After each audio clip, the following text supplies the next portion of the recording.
Installez-vous confortablement, prenez votre petit café. On va parler finance, on va parler bourse, on va parler investissement. On va regarder un petit peu à quelle sauce on va être mangé ce matin par notre cher ami CAC 40. Allez-y, prenez place. J'ai juste fermé la porte que j'ai oublié de fermer. Comment allez-vous? J'espère que vous allez bien. Soyez les bienvenus, installez-vous. Salut Taximan, comment tu vas? Ça fait longtemps qu'on ne s'est pas vu. Ça fait plaisir ça, merci beaucoup. Merci beaucoup pour ton Prime. 7e mois d'abonnement. Qu'est-ce que ça fait plaisir. Merci beaucoup. Salut Loki, comment tu vas? Salut Rémi. Allez-y, prenez place. Merci d'être là, ça fait trop plaisir de revoir un peu les noms, les mêmes noms, etc. Même après les vacances, parce que je sais que sur les réseaux, ça va vite. Hein. Quand ça y est, on n'est plus là, on nous remplace. Soyez les bienvenus, bienvenus. Bon, déjà, qu'est-ce que vous pensez de ma nouvelle petite photo de profil? Nouvelle petite bannière aussi sur YouTube. Les amis, voilà, là, on a essayé d'être professionnel. On arrête les conneries. On a essayé d'être propre, d'être bien, de monter d'un cran. Bon, aujourd'hui, normalement, il devrait y avoir un petit peu de vert. Mais hier, le luxe a clôturé dans le rouge. Est-ce qu'il n'y aurait pas une petite opportunité à laisser chercher, à saisir pour le luxe? Peut-être. La photo de profil m'a fait penser un peu à Mathieu Louvet. Ah ouais? J'ai absolument pas fait attention à ça, je t'avoue.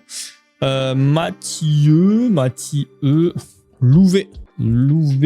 Mathieu Louvet. Ouais, je vois ce que tu veux dire, mais... Ouais, je vois ce que tu veux dire. Je vois, mais... Je suis plus beau. Beaucoup plus grand aussi, d'ailleurs. Il n'est pas très grand, Mathieu. Mais ouais, je vois. Effectivement, dans le truc... mais moi, c'est un peu moins sérieux quand même, tu vois. C'est un peu plus... salut. Mais je vois, effectivement. En fait, je l'ai rouvert alors que j'avais là. Alors, déjà, bienvenue dans ce JT. Le JT du CAC, les amis. Ouverture dans le vert ce matin. 8472 points, un petit plus 0,40. Ça fait plaisir, mais hier, ça a commencé dans le vert et ça a fini dans le rouge. Mais ça va, le CAC est quand même assez stable depuis quelques séances. Voilà, ça a fait un peu... et ça va. On a le pétrole qui redescend un peu. Voilà, petite info comme ça, je te la donne. Mais en soi, la vraie info du jour, ça va être aujourd'hui, ce soir, cette nuit même. Nvidia, les amis. Nvidia, on a hâte de voir un petit peu ce que ça va donner, Nvidia. Et ça, là, Nvidia, ça va vraiment... faudra suivre. Demain, qu'est-ce que ça va donner? Nvidia, ça va être un petit peu le sujet demain, quoi, tout simplement. Ouais, 22h, dans la nuit, quoi. Bon, après, il y en a qui seront encore réveillés, hein, 22h20, hein, mais moi, je serai certainement peut-être en train de somnoler. Donc, ouais, non, ça va être Nvidia, effectivement, qui va être un petit peu le... Donc, aujourd'hui, il ne va pas y avoir trop de mouvements, je pense. Enfin, trop de mouvements. En tout cas, ça ne va pas venir impacter le marché. Par contre, ça va être demain. Positif, négatif, ça va dépendre. Le Nasdaq a quand même clôturé dans le vert. Voilà, un petit plus 0,66. En prévision, je pense que les analystes attendent de très bons résultats de Nvidia. Donc, j'espère que ça va être très, très bon. En parlant de Nvidia, du coup, on va quand même aller voir rapidement le cours actuel de l'action. Je l'ai plus en tête. 213 quand même. Hein. 213, ça a pris un plus 2%. Peut-être en prévision de quelque chose à faire à suivre. Au plus haut, je le rappelle, Nvidia était à 230, plus de 230. Hein. Donc, on verra. C'est quoi vos avis sur Nvidia? Effectivement, ouais, il y a eu pas mal de baisses. On le voit ici, hein, la courbasse, tu as entièrement raison.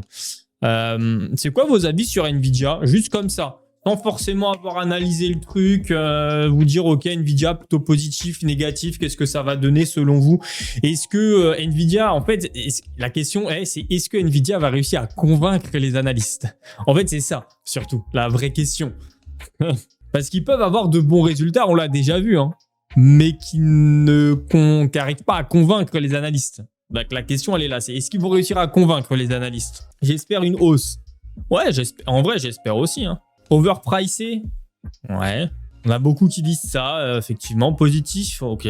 très bonne action long terme. Nvidia, ah oui, il y a pas forcément de sujet. Après, c'est une action quand même qui a une certaine fluctuation, tu vois. Quand tu regardes, on va dire que c'est quand même un peu haché là, tu vois. Je veux dire, Nvidia, si tu fais pas de long terme, c'est quand même une action où il faut l'acheter au bon moment. Si vraiment tu te dis pas, ok, moi je m'en fiche de toute manière, je l'achète régulièrement, peu importe le prix, j'ai envie de la garder en portefeuille pendant 15 ans, tu te poses pas trop de questions. Par contre, quelqu'un qui a envie davantage de faire de l'achat plus court terme, revente, etc., Nvidia, faut vraiment bien choper les tickets parce que ça a quand même été haché là, hein. Même si on est en positif, mais c'est quand même haché, hein. C'est pas un truc... tu vois, si on prend au 3 novembre, par exemple, 2025 et qu'on revient ici, tu vois, quelqu'un qui l'aurait acheté, c'est pas si exceptionnel que ça. Pour le moment, après, ça veut rien dire. Nvidia aura forcément de bons résultats. Ils sont sous-cotés et peu chers pour ce qu'ils proposent. Ok, on va attendre, hein. J'aime les trucs simples. Les semis, c'est l'inverse. C'est vrai que les semis, c'est vrai que c'est un marché qui est très regardé, hein, donc forcément. Ok, sur notre marché français, qu'est-ce que nous avons ce matin dans notre cher petit palmarès? Ok, on a du BNP qui reprend un petit peu. Hier, ça s'était fortement corrigé, hein, pour information, BNP. On a du Essilor, Luxottica, on va aller voir ça. Ok, Airbus, tout ça, on va pas aller regarder. Il n'y a pas grand-chose quand même. On a une stabilisation quand même sur Crédit Agricole qui reste intéressant. À 19 balles, hein, Crédit Agricole quand même, hein. On a les petites valeurs du luxe, hein, qui remontent très légèrement, mais il n'y a pas grand-chose. Il n'y a pas d'explosivité ce matin, hein. LVMH, un petit plus 0,77, c'est pas foufou. Accor, on peut aller voir, je viens de voir ton message. Hop, je vais l'ouvrir. Excusez-moi. Schneider, on peut aller aussi regarder, ça titille presque les 300. Le grand, qui malheureusement perd de sa grandeur actuellement. Qu'avons-nous? Société Générale à 75, on va pas spécialement aller voir, pas très intéressant, ça fait pas grand-chose. Du côté de la baisse, OVH, ça se prend une patate. Total Energy un petit peu, normal. Dans les gros titres, je sais pas si vous avez vu, mais voilà, ça effectivement, hop, attendez, on va ouvrir ça. Tu vois, t'as gros titres, l'Iran et Oman, réouverture du Détroit. Donc, forcément, on sait que dès qu'il y a des petites infos comme ça va influer directement sur Total. Mais Total qui se maintient quand même de manière assez haute, hein, on va pas le nier. Thales, tout ça, on s'en fiche un peu. Exo, il y a une petite info, donc on va aller voir. Et puis, on n'est pas trop mal, hein. On va aller quand même ouvrir Air Liquide. Et après, juste, je regarde un message que j'ai reçu, les amis. Qui est important. Air Liquide. Voilà. Alors. Ah oui. Impeccable. Alors, on va commencer par Exo. Pourquoi je voulais commencer par Exo? Parce que Exo va livrer ses premiers produits sur le plus grand marché du monde. Donc, bon, ça, à mon avis, je ne vais pas y avoir accès, mais c'est intéressant. Donc, ça va, je l'espère pour eux, permettre de faire monter un petit peu la croissance, monter les ventes, la commercialisation de leurs produits, de se faire peut-être connaître davantage. À savoir que ça, c'est pas une énorme boîte, hein. C'est une boîte dont on avait déjà parlé il y a super longtemps, quand elle coûtait pas cher. Bon, elle est aux alentours de 60 €. C'est pas non plus un prix qui est délirant, mais elle était encore moins chère que ça et ça a fait une superbe évolution. Donc, c'est le spécialiste des technologies de vision nocturne, fournisseur des professionnels du métier de la défense et engagé dans la production d'un premier lot de dispositifs binoculaire, ouais, c'est ça. Pour l'armée américaine, une phase logique, mais vue d'un très bon œil par les analystes. Donc, bon, ça, effectivement, c'est payant. Mais simplement pour vous donner un petit peu le cadre de cette société. Donc, spécialisé dans la conception, la fabrication, tout ça, tu as capté. À savoir, c'est où, c'était noté où? Est-ce que je l'ai? La société propose... le groupe dispose de 12 sites de production dans le monde. C'est en France, ça fait pas grand-chose. C'est principalement en Grèce, en Europe et Asie. Un petit peu aux États-Unis aussi, donc ça, c'est cool. Mais je voulais vous... Ah, ils ont modifié leur truc, mais en fait, c'est une petite boîte qui est pas... Bon, ils ont 12 sites, hein, mais c'est une boîte française qui est... Bon, bah, c'est pas grave, les gars. J'ai plus l'info. Je voulais vous donner une info. Bon, c'était pas un truc de dingue, mais en gros, il disait que la société, elle était Attends, tube nocturne offrant des solutions. Ouais, non, bah, ils ont modifié le truc. C'est pas gênant. Donc voilà, Exo, c'est pas un truc... là, ça fait quand même... C'est un peu haché. Il y a eu un beau pic ici. Mais si on reprend... Alors, moi, j'ai une vidéo qui date d'il y a longtemps. En fait, ça, c'est une introduction en bourse qu'on a loupée. Que j'ai pas eu info de cette introduction-là.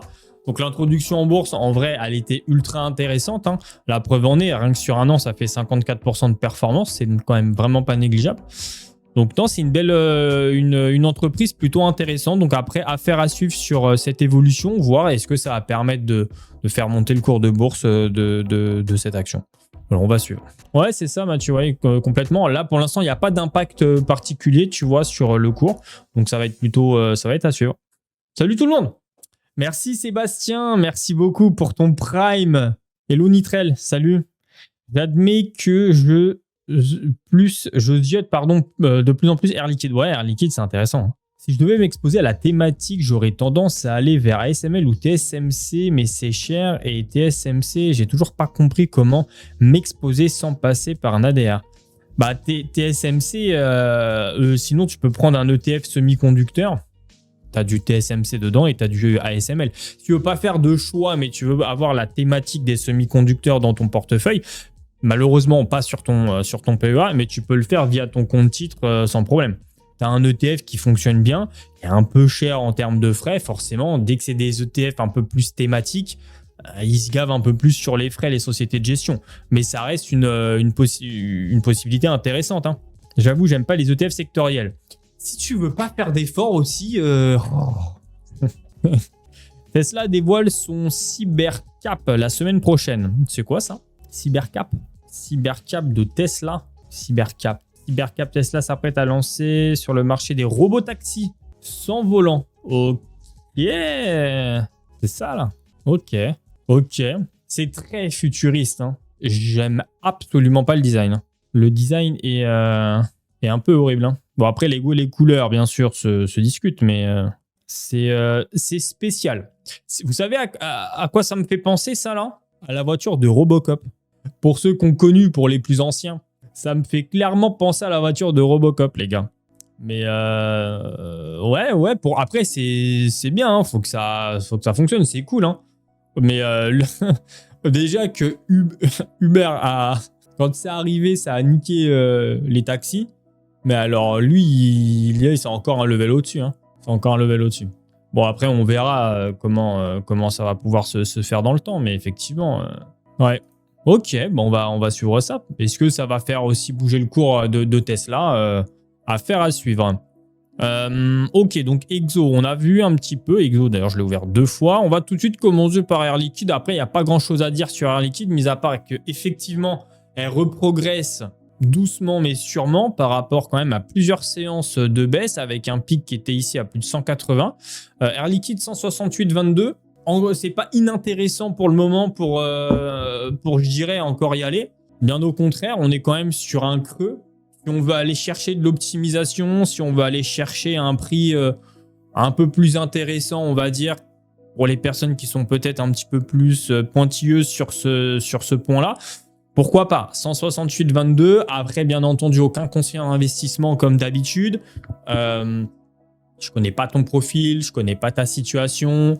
Donc voilà, renseigne-toi surtout par rapport à toi, par rapport à ce que tu es prêt à investir. Mais c'est pas inintéressant à 168 Air Liquide, notamment pour aller chercher peut-être ces quelques actions qui te manqueraient pour aller chercher les dizaines, tu vois. Soit tu es à 7, il t'en manque quelques-unes pour aller chercher les 10. Soit effectivement, il t'en manque quelques-unes pour aller chercher les 20. Enfin voilà, tu as compris le concept. Donc ça peut être sympa. Tu penses quoi d'Interparfums? Je ne suis pas très fan de l'entreprise, très honnêtement. Même avec ce système d'action qui te redonne, Interparfums, c'est vraiment compliqué. J'ai du mal à voir la croissance que peut avoir l'entreprise. Les chiffres étaient pas inintéressants. Mais après, c'est un avis personnel, attention. Hein, je le redis, hein, faut pas prendre pour argent comptant ce que je vous dis. Moi, j'analyse par rapport à moi. Mais je vous donne mon point de vue aujourd'hui de l'entreprise. Personnellement, Interparfums, si j'ai de l'argent à injecter, je ne le mettrai pas forcément chez eux. L'entreprise, n'arrive pas à me convaincre, tu vois, d'aller chercher une certaine renta, aller chercher un truc. Donc, je préfère effectivement m'abstenir d'aller dessus, même avec ce petit truc de l'action gratos. En fait, qu'on me donne une action gratuite d'une entreprise qui fonctionne pas des masses, ça m'intéresse pas, quoi. J'arrive, je réponds juste à ma sœur. Voilà, désolé les amis, c'était important. Merci pour le Prime, ça fait plaisir. Merci beaucoup, ça fait plaisir. Comment diversifier son PEA en cas de suspension des ETF synthétiques par l'État français? Et c'était une très jolie phrase. Question pas inintéressante qu'on me pose effectivement depuis le début de la semaine, depuis ma reprise. Comment diversifier son PEA? Alors admettons, pareil, on va repartir du principe que l'État français décide réellement de mettre fin aux ETF synthétiques à l'intérieur de ton PEA, ce qui n'arrivera pas, mais on va partir du principe que peut-être ça peut arriver. Pour moi, la meilleure option, en fait, tu as deux options. La meilleure, selon moi, c'est de t'orienter sur le contrat d'assurance vie, parce qu'à l'intérieur du contrat d'assurance vie, tu as des fonds qui sont quasi identiques à des ETF. Ça s'appelle pas exactement pareil. Et encore, sur certains contrats d'assurance vie, tu as réellement des ETF. Donc, c'est plutôt intéressant d'aller chercher ce produit parce que tu as un avantage fiscal après 8 ans, contrairement au CTO. Sinon, tu as le CTO où là, tu peux clairement mettre exactement la même chose, sauf que ça va être de la réplication physique. Donc, tu détiens réellement les actions. En plus de ça, les ETF sur un CTO sont un peu moins chers, notamment sur ces ETF-là, style S&P 500, Monde et compagnie. Donc voilà, ça va être les deux options. Si tu veux une option plutôt avantage fiscal, pas prise de tête, etc., plutôt contrat d'assurance vie. Si tu veux une option moins fiscale, mais pas forcément plus prise de tête, mais voilà, ça va être CTO. C'est que les deux options de possibles si réellement ils font ça. Il n'y aura pas 15 000 solutions dans tous les cas. Après, je le redis, n'ayez pas peur par rapport à ça. Ça n'arrivera pas. Hier, j'ai partagé une vidéo d'ailleurs qui a été très bien faite de France Info. J'ai partagé sur mon Insta. Pour ceux qui ne me suivent pas sur mon Insta, je vous invite à le faire. Tac, je vous envoie mon petit Instagram. Voilà, j'ai partagé une vidéo sur ce sujet dans ma story, que je l'ai republiée d'ailleurs. Et puis même moi, je vais partager aussi des vidéos parce que j'en ai déjà parlé. J'ai fait des cuts de mes lives là. Donc, je vais vous envoyer quelques vidéos sur aussi ça. Donc, soyez pas inquiets par rapport à ça. Parce qu'en fait, entre qui disent ce qui va réellement se faire, parce qu'en fait, il y a plusieurs étapes entre quelqu'un qui va marquer dans un rapport. Parce qu'en fait, le sujet, c'est ça. C'est un rapport qui a fuité sur une potentielle loi de financement de 2027. Donc, c'est juste un rapport. Et dans ce rapport, tu as une petite ligne disant ça, tu vois, éventuellement peut-être. Sauf que pour faire passer une loi, il y a énormément d'étapes. Vous connaissez bien mieux que moi toutes les étapes qu'il faut pour qu'une loi du coup passe. Donc pour moi, c'est pas quelque chose qui passera. Et même, je veux dire, c'est pas la première fois qu'un politique ou qu'un board politique ou que les politiques dans leur globalité abordent ce sujet des ETF du coup synthétiques. Ça revient de temps en temps. Pourquoi ça revient? Pour moi, je pense que ça revient parce que tout simplement, ils sont en train de constater qu'il y a de plus en plus de gens qui commencent à investir sur les marchés. On le voit, chaque enquête, chaque année montre qu'il y a de plus en plus d'investisseurs, que la moyenne d'âge des investisseurs aussi diminue, que ces investisseurs-là, du coup, épargnent moins sur des produits dits réglementés par l'État, livret A, LDD, ce genre de choses. Et en fait, et je vous prépare une vidéo sur ça, donc sur le mode, en gros, de vie FIRE, c'est qu'en fait, un livret A, ça reste une épargne de précaution, mais l'État s'en sert aussi pour financer tout ce qui est logements sociaux et plein d'autres choses. Donc, moins tu as d'argent sur les livrets A, donc ce qu'on appelle de la décollecte dans le jargon financier. Donc, moins que tu as de collecte, on va dire, sur ces produits-là, moins l'État peut en profiter pour financer des choses. Donc, ça n'arrange pas ses affaires. Tu vois ce que je veux dire? Donc, si tu as moins de collecte sur ces produits-là, l'État va forcément regarder pour potentiellement soit taxer, soit arrêter effectivement les ETF synthétiques pour nous obliger à orienter notre épargne différemment. Et malheureusement, c'est comme ça, mais je ne suis pas vraiment certain que ça passe. Je ne vois pas l'intérêt vraiment pour eux de le faire, sachant que nous, on comptera pas, tu vois, notre voix comptera pour zéro. Mais par contre, tu as toutes les sociétés de gestion les plus grosses du monde qui possèdent aussi une majorité de la dette française, tu vois. BNP, Amundi, BlackRock et j'en passe. Toutes les sociétés de gestion-là qui vont appeler et qui vont demander un rendez-vous à l'Élysée. Justement pour dire qu'est-ce que vous faites. Je pense que ça représente quand même pas mal de choses dans leur... pas mal de chiffres dans leur chiffre d'affaires. Voilà. Donc, soyez pas inquiets, continuez ce que vous êtes en train de faire, continuez votre stratégie. Il n'y a pas forcément de problématique particulière. Voilà, c'est... Après, pour moi, je pars vraiment du principe qu'il n'y a vraiment rien, je pense, qui fuit simplement, tu vois. Ça dit que ça a fuité, rien ne fuite réellement tout seul. Après, c'est un avis, tu vois. Donc, Air Liquide. Voilà, pour moi, Air Liquide, depuis le début de la semaine, c'est effectivement l'opportunité. Alors, c'est pas une opportunité incroyable, mais de par, effectivement, son cours actuel, ça reste pas inintéressant, tout simplement. Bernstein vient de revaloriser Essilor de 185 à 200 euros. J'hésite vraiment cette valeur depuis quelques semaines, voire moins. Mais j'ai pas envie de rattraper le couteau qui tombe. Qu'en penses-tu? Je l'ai ouverte, Essilor, je crois. Ouais, je l'ai ouverte. On va y aller. On fait BNP très rapidement et tu vois, elle est juste ici Essilor parce qu'effectivement, j'ai également envie d'en parler. Interparfum repart d'un point de vue technique. Après, je vous le dis, Interparfum, j'ai pas de sujet. Moi, je partage vraiment un avis personnel, tu vois. Moi, Interparfum, si les analyses que vous en faites vous disent que c'est censé repartir, il n'y a aucun sujet. Tout dépend vraiment de votre strat et de ce que vous voulez faire. Moi, personnellement, je ne mettrai pas d'argent dans Interparfum. Je ne mettrai pas d'argent aussi dans l'automobile. J'en reparle rapidement parce que pour ceux qui suivent un petit peu l'actu et les infos, le groupe Volkswagen, qui est le premier constructeur automobile européen et qui doit être l'un des top 5 constructeurs mondiaux de véhicules, ils sont dans la merde. Ils sont en train là de faire un plan de dingue pour licencier, etc. Je ne sais pas si vous avez suivi. Là, ça va arriver. Ils emploient plus de 600 000 personnes, hein, pour vous donner un ordre d'idée. Et il y a effectivement un vrai sujet de rentabilité actuellement dans le groupe, hein, Volkswagen. Donc, voilà, on en parlait hier. On me posait la question justement sur l'automobile. Moi, personnellement, ça fait très longtemps que je le dis. Je ne mettrai pas 1 euro dans le secteur de l'auto, soit du Renault, que ce soit Stellantis, que touche de près ou de loin au secteur de l'automobile. Très compliqué. Même sur du côté allemand, hein, que ce soit BM, Mercedes, très compliqué.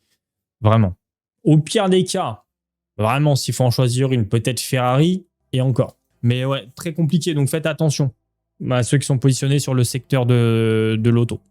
Renseignez-vous bien, c'est difficile. BNP Paribas, légère remontée ce matin, 105 à 28, à presque 1%. Ça arrive quand même à se maintenir très très haut, hein. Ok, même si ça a baissé sur plusieurs séances, c'est quand même très très haut. Plus de 100 euros, hein, pour BNP, c'est quand même assez fou, hein. On était là il y a quelques mois, quand on parlait de BNP à 65 balles, quand on débattait sur le sujet, est-ce qu'il faut y aller, pas y aller, non, tu vas voir, ça va encore baisser. Est exceptionnel. L'évolution de BNP est plus qu'exceptionnelle. Et même si on reprend même un peu plus loin que ça, tu vois, si hop, on reprend sur les 3 dernières années, incroyable. BNP, incroyable. L'évolution est quand même assez dingue. Et pourtant, on parle quand même d'une position qui coûtait une 50aine d'euros en 2024, qui a eu un petit pic ici à 70 balles. Ouais, c'est quand même une position qui n'était pas non plus donnée, on va dire. Mais l'évolution est spectaculaire et effectivement, fallait la saisir au niveau des 65 euros. Et heureux aussi quand il y a eu un petit flottement, on va dire, assez récemment. Tu vois, si je remets sur 3 mois, il y en a eu un ici, hein, vers les 92. Il y en a eu un ici aussi vers 80 euros. Après, il y en a eu là. Tu vois, il y a eu quand même pas mal de petits sujets pour aller chercher, renforcer notre chère action BNP. BNP, je le redis aussi, double casquette, hein. Croissance, comme tu l'as vu là, et rentabilité, hein. Détachement du dividende est assez quand même exceptionnel, hein. Le rendement annuel de la boutique, elle avoisine les 5% sur une action à plus de 100 euros. Hein. Il n'y en a pas beaucoup. Hein. Il n'y en a vraiment pas beaucoup. Société Générale qui baisse encore par contre. Ouais, un petit peu. Bon, c'est pas grave. C'est assez régulier. Hein. Société Générale, on le sait, hein, le fonctionnement de l'entreprise, elle fluctue quand même beaucoup. Ça baisse un petit peu, un petit moins 0,65. Pas de quoi paniquer non plus. Voilà, tu vois, on le voit. Et puis ici, ça a fait le même schéma. Là, pareil, c'est remonté. Ici aussi. Bon, je suis pas inquiet. C'était monté très haut, effectivement. Correction. Affaire à suivre. Ça reste haut. Hein. Ça reste très haut. Hein. 74,39 € pour Société Générale. Ça reste quand même assez haut. Hein. Alors, EssilorLuxottica. Voilà. On va quand même malheureusement remettre le graphique un peu en grand. On va dézoomer, prendre de la hauteur par rapport à ce graphique, par rapport à son magnifique pic de fin d'année dernière, à plus de 300 €. Malheureusement, son cours de bourse a été divisé par 2 sur EssilorLuxottica. EssilorLuxottica, c'est un sujet que j'ai déjà abordé dans une de mes vidéos pour ceux qui veulent aller voir en profondeur le sujet. Mais on va en parler là aussi. Mais pour ceux qui veulent vraiment se poser, n'hésitez pas à aller voir cette vidéo-là. Elle est chapitrée, hein, donc tu peux aller checker tout de suite la partie qui t'intéresse. Hop. Et d'ailleurs, j'ai vu que cette vidéo-là, c'est une vidéo qui vous avait plu. Donc, je vais essayer d'en faire une par mois. Une vidéo comme ça. En gros, 5, 6 ou 7 actions à suivre, tu vois. Hop, je vous la partage dans le chat. Hop, voilà, je vous l'envoie. Pour TikTok, je vous montre 5 minutes. N'hésitez pas à aller sur ma petite chaîne YouTube. Et la vidéo dont je parle, c'est celle-ci. Je ne peux pas partager de lien sur TikTok. Mais voilà, n'hésitez pas à les chapitrer. Même si vous n'êtes pas abonné, n'hésitez pas. On est bientôt 37 000. Donc ça fait plaisir. Voilà, n'hésitez pas à aller checker du coup. Alors, je remets... Oups là, désolé TikTok. J'avais remis en démarrage. Ouais, donc effectivement, EssilorLuxottica, c'est compliqué. Là, ça fait une petite remontée, on le voit, plus 1,41 ce matin. Si on zoome un petit peu plus, on n'est quand même pas sur quelque chose d'extraordinaire. Il y a un très très léger rebond. En fait, le problème d'EssilorLuxottica, et c'est ce que je dis dans cette vidéo-là, c'est qu'aujourd'hui, les analystes analysent plus EssilorLuxottica comme une entreprise qui leader dans son domaine, sur les verres optiques, etc., qui sont très rentables. Aujourd'hui, EssilorLuxottica est malheureusement ou pas catégorisé un peu comme une entreprise un peu plus tech qu'une entreprise un petit peu plus terre à terre, simplement en faisant des verres optiques. Parce que aujourd'hui, ils ont quand même signé beaucoup de partenariats avec Meta sur les lunettes connectées. Donc aujourd'hui, EssilorLuxottica, par les analystes, et ben en fait, elle est analysée comme une entreprise de technologie. Alors que le fondement même d'EssilorLuxottica, ce n'est pas forcément la technologie. C'est plus l'expertise sur le verre optique. Donc, c'est un peu ça aujourd'hui l'inconvénient. Alors, est-ce que c'est bien ou pas bien? J'en sais rien, je suis personne, je ne suis pas analyste financier.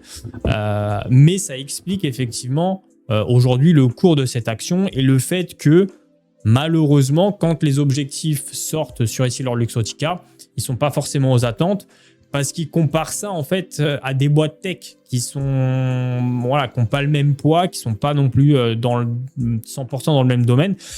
Et l'inconvénient aussi, c'est que aujourd'hui, tu as quand même des gros concurrents. Tu as Google qui est en train d'arriver, tu as Apple aussi qui est en train d'arriver avec des choses. Et forcément, les analystes, ils regardent Google, ils vont regarder Apple et d'autres boîtes, tu vois. Et ils vont comparer ça avec Essilor en disant mais vous, avec vos lunettes collectées, parce que c'est en partenariat avec Meta, je le rappelle, Meta est monté au capital social d'EssilorLuxottica à hauteur de 3%. Donc, ils regardent en fait quelle est la rentabilité par rapport aux lunettes connectées qui sont déjà quand même pas si chères. Hein. Les Ray-Ban, à 300 balles, t'en as, tu vois. C'est pas un prix qui est délirant. Donc, où est la rentabilité que ça? Donc, les investisseurs sont un peu sceptiques sur ça, ce qui fait que malheureusement, le cours de cette position chute de manière un peu forte. Mais il faut qu'elle arrive à convaincre. Une fois que Essilor aura convaincu les investisseurs, les analystes de la pérennité de son modèle sur les lunettes connectées avec son partenariat de Meta et qu'ils arrivent à prendre des parts de marché, à conserver ces parts de marché par rapport aux concurrents, ça va filer tout droit. Hein. La preuve en est, hein, c'était monté à plus de 320 € à un moment. Donc, c'est que il y avait de l'espoir, il y avait quelque chose. Peut-être que c'est monté trop haut, trop vite par une espèce de bulle, par un espoir de quelque chose qui est retombé de manière assez violente juste après. Mais en soi, dans les fondements, c'est pas du tout une mauvaise entreprise, Essilor. Hein. Attention. Hein. Mais aujourd'hui, c'est juste qu'elle n'est pas regardée techniquement comme elle devrait être regardée. Parce qu'effectivement, au niveau du chiffre d'affaires, c'est pas énorme. Je sais pas si ici, ils ont mis à jour. Hein. Non, tu vois, ils n'ont pas mis à jour la répartition du chiffre d'affaires. C'est dommage, ils le mettent pas. Et je sais pas pourquoi j'ai plus accès à... Faudrait que je renvoie un message, mais la personne est en vacances. J'ai plus accès je vais y arriver, à Zone Bourse. Donc, mais ouais. Donc, Essilor Luxottica, effectivement, on peut se dire que ça peut être intéressant de se positionner. Ça peut l'être, hein. 161, elle a perdu quasi 50% de sa valeur depuis son plus haut. Donc, c'est sûr que le graphe donne pas envie. Mais il y en a qui peuvent effectivement prendre de la hauteur et se dire « Ok, mais là, il y a peut-être un truc à faire du coup. Peut-être qu'elle était surévaluée. Aujourd'hui, elle est peut-être au bon prix ou peut-être sous-évaluée par rapport à ce qu'elle peut proposer dans l'avenir. » Sur ce type d'entreprise-là, il faut se poser un peu plus. Il faut analyser. Si vraiment vous voulez l'intégrer à votre portefeuille, on parle quand même de 160 €. Tu rajoutes à peine 10 balles, tu as une action Air Liquide par exemple. Donc, il faut vraiment se poser pour et le contre. Quel est le potentiel de croissance d'Essilor sur les prochaines années? Si je l'achète aujourd'hui à 160, à combien techniquement elle peut monter sur les 10 prochaines années? Il faut se poser un peu, mais c'est pas inintéressant Essilor. C'est vraiment pas inintéressant. Que penses-tu des conseils financiers donnés par ChatGPT? Je sais pas, j'utilise pas ChatGPT. Donc, je peux pas te... La seule chose que je peux te dire, c'est fais attention. Voilà, c'est... Je pense que ça peut être correct, mais tout dépend du prompt, tout dépend de ce que tu lui demandes. Mais voilà, on connaît la puissance des intelligences artificielles aujourd'hui, quelle qu'elle soit. Mais fais quand même attention. Voilà, une IA n'a pas, sauf Claude, ne peut pas avoir avec exactitude le cours de bourse à la minute, tu vois. Claude, lui, peut l'avoir avec des connecteurs. Du coup, moi, je les ai connectés au S&P Global, au MSCI, etc. Donc, lui, il a le cours de bourse en instantané à chaque fois. Même TradingView, d'ailleurs. Donc, voilà. Mais globalement, faut juste faire attention, quoi. Je peux pas dire grand-chose. Hein, tout dépend de ton profil, de ce que tu lui demandes, quoi. Salut McFly. J'ai déjà parlé d'Air Liquide. Globalement, voilà, ça reste une très bonne entreprise. Pour faire très simple. Vraie question, j'imagine que ça a déjà été abordé, mais vu que les lois qu'ils risquent de nous pondre, est-ce que encore intéressant de continuer un DCA sur du World S&P 500 avant de potentiellement de vente massive sur PEA? Effectivement, la question a déjà été abordée, Drix, mais je comprends que y ait des gens qui reposent la question. Ça me dérange pas de me répéter parce que forcément, il y a des nouveaux qui arrivent entre-temps, qui viennent de prendre le live, etc. Donc, merci infiniment pour ton follow.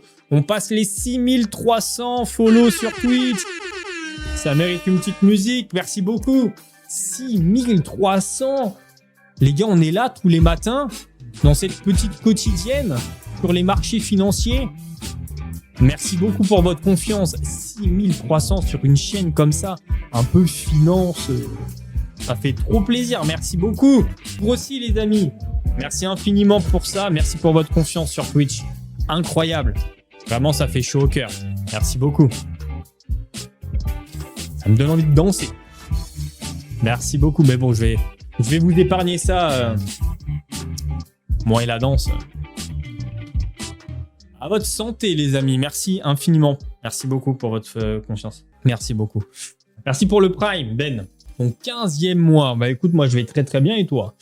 Du coup, pour en revenir à ta question, aujourd'hui effectivement, je sais que ça fait peur, loi, financement, etc. sur les ETF synthétiques, mais pour le moment, non.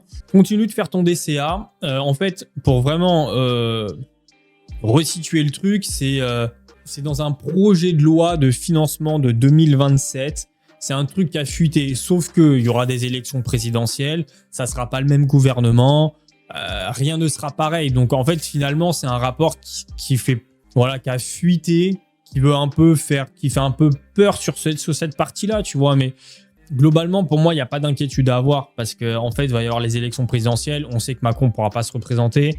Je sais même pas si c'est de son gouvernement à lui ou pas. Hein. J'ai même pas étudié le truc à 100%, tu vois.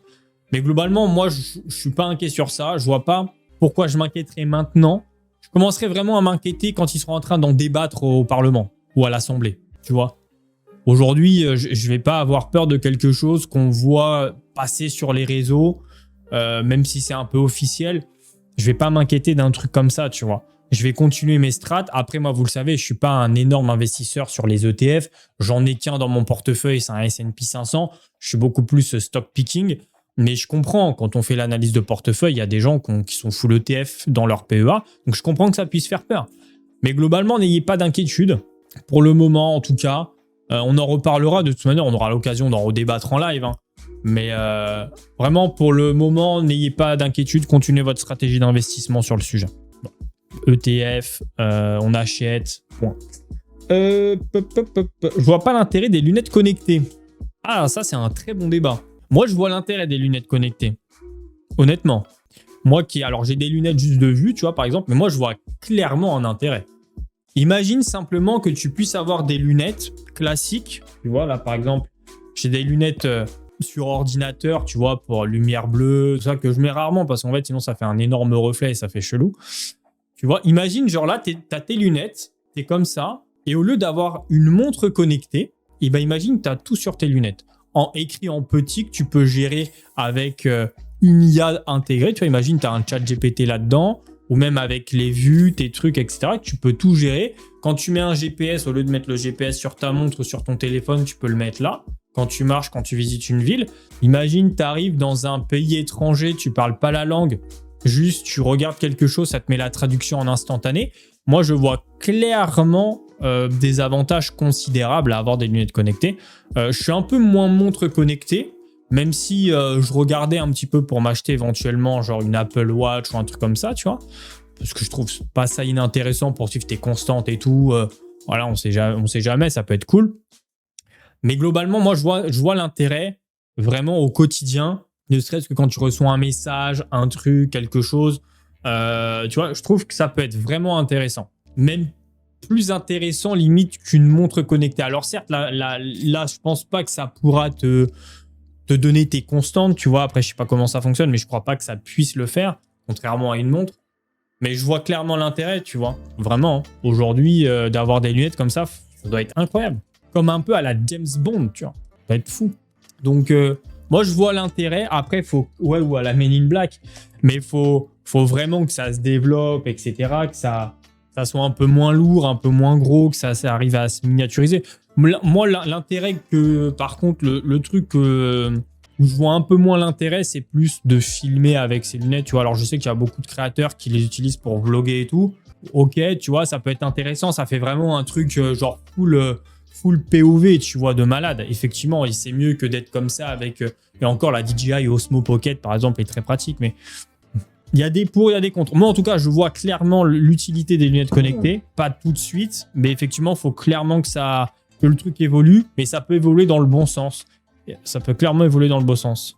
Perso, j'aime bien la montre connectée, c'est classe. Ouais, non, les montres connectées, c'est pas inintéressant. Moi, j'en ai une. Moi, en fait, ma compagne m'en a offert une, que je lui avais demandé. C'est une Montblanc, la Montblanc connectée. Et en fait, elle vendait du rêve. Et très sincèrement, pour le prix, je vais vous la montrer, c'est la Summit Montblanc. Mais je pense qu'ils auraient dû juste faire des vraies montres, continuer juste à faire des vraies montres classiques. Alors, je ne sais même pas s'ils la commercialisent encore, pour vous dire. Ça fait pas... Alors, montre connectée, ils la font même pas. Si je vais là, et je fais la montre connectée, ils la commercialisent même plus, pour te dire. Si je clique là. Ouais, non, tu vois, il la commercialise même plus. Donc, en gros, c'est une montre. Hop. Voilà, c'est celle-ci. Et effectivement, elle coûte quasiment 1 300 € la montre. Hein. Elle coûte vraiment cher. Ma compagne me l'a offert il y a plusieurs années. Et en fait, ils vendaient du rêve de fou sur la montre. Et très sincèrement, en tout bien, tout honneur, et j'aime beaucoup la marque Montblanc, c'est clairement de la merde. Et je suis vraiment déçu parce qu'en plus, ça me fait mal au cœur. Alors, je la mets, etc. Hein. Je la mets beaucoup pour bosser, en fait, quand je bricole. Parce que ça me permet de voir les messages, etc. Mais en fait, le problème, c'est quand tu as un iPhone, là, la montre, elle est sous Android. Et le problème, c'est que tu n'as aucune connectivité. Je pense que mon expérience aurait été clairement différente si j'avais un Android. Mais du coup, je ne peux pas répondre aux messages. Je Je peux pas prendre d'appel avec. En gros, je peux pas faire grand-chose avec la montre parce que j'ai un iPhone. Et en fait, c'était pas stipulé comme ça. Ils disaient qu'ils allaient faire des mises à jour, qu'ils allaient avoir des connexions, etc. Mais ils ont carrément du coup abandonné le projet. Donc voilà, malheureusement, aujourd'hui, je la mets, hein, je l'utilise. Hein, elle est très stylée. Tu peux faire ton sport et tout. Mais voilà, elle vaut pas 1300 €. Très clairement, elle vaut pas 1300 €. Donc je suis vraiment déçu. Mais bon, c'est comme ça. C'est comme ça. Mais voilà, donc j'ai une montre connectée. C'est pour ça que je cherche éventuellement. Alors après, elle est très classe. Elle est très jolie. Les écrans sont... Ça, c'est tout ça là, tout ce que vous voyez, c'est des vrais écrans. Et ils sont vraiment très stylés. Je ne l'ai pas là, elle est en bas, donc je ne vais pas aller vous la chercher. Mais elle est très propre, elle est très classe, elle est sympa, tu vois. Mais elle est très jolie. Tu ne dirais pas une montre connectée quand tu la vois. Les cadrans sont très jolis, tu vois. Ça, c'est des vrais cadrans. Mais effectivement, c'est peu... En termes de connectique, je ne sais pas comment dire, c'est pas fou. Ça ne vaut pas 1300 balles. Tu payes le Mont Blanc. C'est comme ça. Mais je suis très content de l'avoir et voilà. Mais c'est pas en termes de trucs, je pensais vraiment que ça allait être un cran au-dessus. Mais bon. Tu payes la marque, objectivement, je la trouve superbe. Ouais, non, elle est jolie. Hein. Elle est très très jolie. Hein, mais du coup, Anto, tu as un prix d'entrée sur Essilor. J'ai pas de prix d'entrée Essilor. Là, le prix est pas inintéressant, tu vois, à 160 €. Mais il faut vraiment se poser. Apple Watch a toutes les applications de ton iPhone dedans. Mais inutilisable. Ok, je sais pas, ma compagne, il y en a une. Elle la met pas souvent non plus, ton Apple Watch. Mais je sais pas. En fait, moi, ce que je trouve bien avec les Apple Watch, c'est plus le truc de un peu médical, tu vois. Genre, si tu fais des malaises, ça appelle directement les secours, ce genre de truc. Je trouve ça vraiment intéressant de ce point de vue-là. Plus que le fait d'avoir la montre clairement connectée. Moi qui suis un peu, j'aime bien les montres. Je suis pas de là à la GMK, tu vois, j'ai pas de grosses marques de montres, j'en ai pas non plus 15 000. Mais je pense que ça, si je gagne bien ma vie, ça serait un peu, pas mon plaisir, mais je pense que j'aurai une ou deux montres de belles marques parce que j'aime bien en gros l'horlogerie. Mais le problème des Apple Watch, c'est que je les trouve vraiment un peu grosses et elles sont un peu épaisses. Le cadran fait vraiment montre connectée.